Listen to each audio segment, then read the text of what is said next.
Coast to Coast podcast brought to you by the Lines and Play Picks, coming to you from Oakland, California. Josh Lander, joined as always by my counterpart on the East Coast, Nate Weitzer. Nate, boring Super Bowl. Let's move right into the NBA. Quick congrats to our gift card winner from Friday, Richard Meyer. Got Jason Tatum's points at 34 exactly. So he is getting that gift card, and we'll look to get another prop out there for you guys soon. One more thing for you guys. If you are looking to get a FanDuel or DraftKings Sportsbook account, make sure that you head to dkpicks.com or fdpicks.com to sign up. You can also find the link to your state in the description below to see all the offers that are available in your area. Nate, why don't we jump right into the lines today for February the 8th? All right, so we have the Rockets -2 without Christian Wood at the Hornets. Wizards right now +2.5 at Bulls. Raptors 2.5 minus at the Grizzlies. Wolves +9 at Mavs. The Warriors and Spurs are a pick'em game. The Cavs are +7 at the Suns. The Bucks are -4.5 at the Nuggets. The Thunder +11 at the Lakers. So the first games that intrigued me, Josh, were that Warriors-Spurs game with a pretty high total, 233.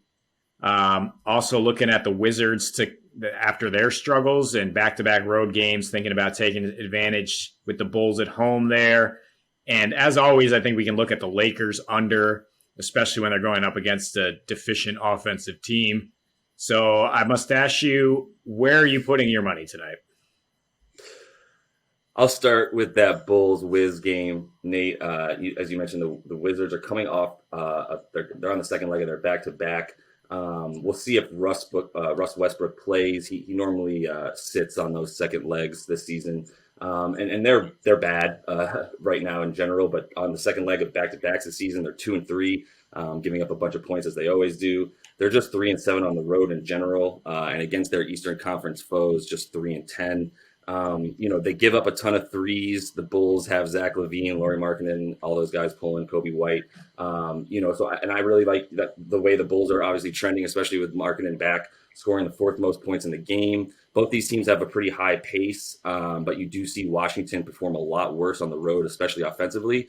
So I really, really like the Bulls at a small -2.5 spread. And if you're feeling frisky, that if you add that under 236, very high total, you can get +230 on your money. I also like Zach LaVine to if he hits 3 or more threes, which he averages more than that for the year, and the Bulls win, you can get another little +120 on your money. So I think I'm going definitely the line, and I'm going to keep monitoring that total as well. Yeah, good call on the LaVine prop. I mean, with Washington, it's all going to fall apart eventually. Bradley Beal is really a consummate professional, the way he's held his head up under these circumstances. But you start to see the cracks coming, even him just getting so dejected playing for this team with no help around him. And we saw that over the weekend with them failing to get to 100 points twice. Beal only had 7 points at Miami. Unless he turns in a heroic effort, I don't really see the Wizards getting to that, almost to 120, which is what you need to get over this total. I do see the Bulls pulling it out, and I think they can keep it under. So, yeah, I love that extra juice you can get if you take that.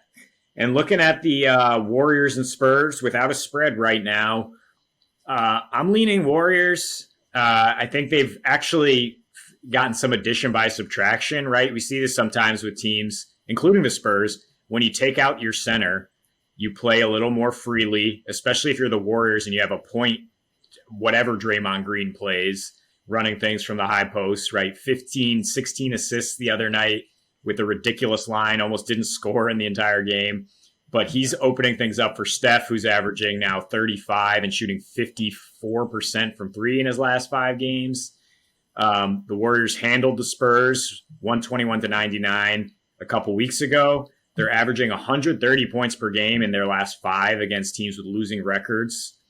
And the Spurs are down LaMarcus Aldridge, which will hurt their chances a little bit in this matchup and could also allow the Warriors to go small with Juan Toscano-Anderson and those guys up front and space things out and kind of beat the Spurs at their own game. I think they pull this one out.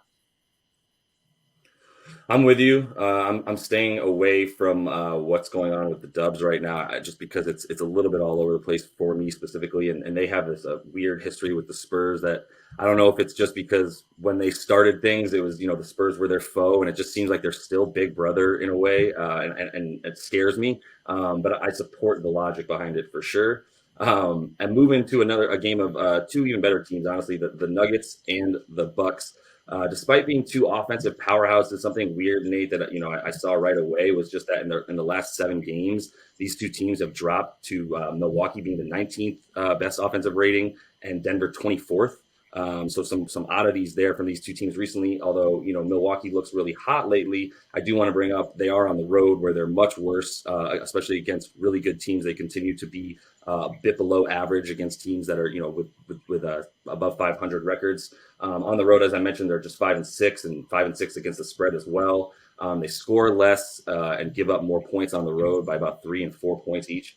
So I know the trends for Milwaukee look well, like they're in their favor, but for Denver at the very least, I do like them to stop this trend on the road. Jokic is playing out of his mind. All he really needs is one more guy to step up. So look for someone on Denver to do that, and I think they can cover 4.5. Which is what I'm looking at there, as that spread has risen all the way from 3 as it started. You might be able to continue to see it rise and get Denver for a pretty nice spread there. Yeah, I like the angle there. Just considering the Bucks are still only barely above 500 against teams with winning records. Since the start of last season, they are less dangerous on the road, but I'm also staying away from that right now. I think the Bucks, after giving up a ton of points to the Pelicans and Hornets back-to-back games, have really figured some things out, and that they have just been blowing doors off teams. I'm not a big fan of the Nuggets' consistency, and I don't think they have anyone besides Jokic providing that second option that they need. So I'm staying away from that game. Personally, I do like some angles in the last game of the night, Lakers Thunder. Looks like Anthony Davis is actually going to miss this game. I know he's a game time decision every single time, but he said they say he's very likely to miss this one. So that does hurt the overall under angle we're looking at. I do think that the Lakers still follow the same trend they have been, which is to mess around a little bit in the first half and then just put the clamps down in the second half. And you're looking at a Thunder team that averages the lowest points per game in the second half over the last week. Lakers giving up the fewest. So instead of getting that 10-point spread for the game, why not try to get the Lakers 4.5 to win the second half by that amount? If you just look at the overall total, they're only 2-13 against the over when playing on normal rest. So you have to like that. They allow the fewest free throw attempts per game. Thunder still shorthanded offensively. No Theo Maledon, George Hill, and with Anthony Davis out, I think you gotta like some individual props, including LeBron. Just needs to get over 16.5 rebounds and assists on FanDuel. I think he gets that easily. And they have the bonus for Dennis Schroeder to get 15 plus points in a win. He's done that 3 in a row with AD, so I think he sees an uptick in usage and comes through for you on that.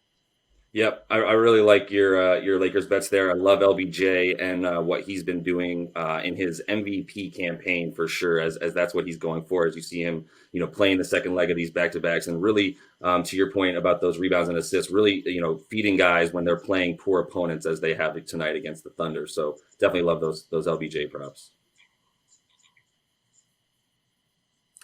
Yeah, and speaking of which, in DFS, I obviously liking Schroeder against his former team. It's only 5.4K on FanDuel. Kyle Kuzma also cheap, and you can get value on the Thunder side with Kenrick Williams still, getting huge minutes for the Thunder on the wing. Hamidou Diallo is worth a look. I like Juan Toscano Anderson, as mentioned, as a value. Tim Hardaway Jr. is pretty cheap against that Wolves team that cannot guard the three-point line, and Boogie Cousins should continue to eat with Christian Wood out. The Hornets do struggle to stop centers. Good stuff, Nate. Yeah, that's all the time we have for today, man. We got a pretty good slate for Monday night tonight. Keep coming back. Remember to like and subscribe to these videos if we're bringing you those winners as we continue to do each week. And we'll be back with another prop gift card for you guys soon. Congrats to Richard Meyer again, and we will see you guys tomorrow night. Happy betting.